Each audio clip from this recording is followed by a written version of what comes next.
نجس ہیں، ہم تو پاک نہیں ہیں، لہٰذا ہمیں اگر گھر میں بلاؤ تو ہم آپ کی بات سنیں گے، ورنہ مسجد میں ہم نہیں آئیں گے۔ تو آپ صلی اللہ علیہ وسلم درمیان میں ایک چادر لگا دی اپنے حجرے میں، جو آپ صلی اللہ علیہ وسلم کا گھر تھا نا قریب میں، وہاں پہ درمیان میں چادر لگا دی۔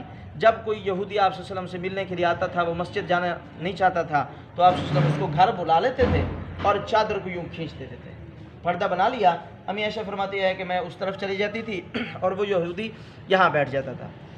ایک یہودی آیا، اس نے آتے ہی کہا السلام علیکم، السلام علیکم۔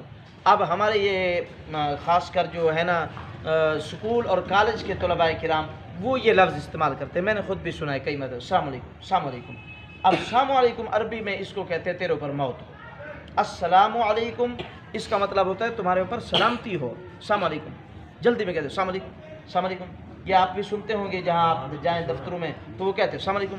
یہ السلام علیکم کا مطلب ہوتا ہے تمہارے اوپر موت ہو۔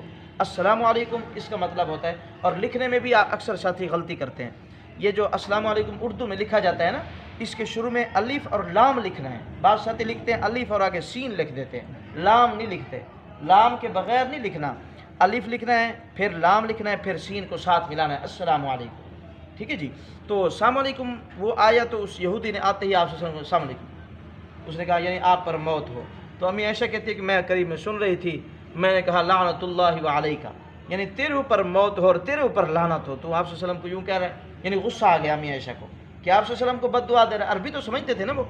تو جب وہ یہودی بات کر کے چلا گیا، آپ صلی اللہ علیہ وسلم نے پردے کو ہٹایا اور امی عائشہ سے پوچھا کہ کیا بات ہے، آج تو بڑے غصے میں تھی،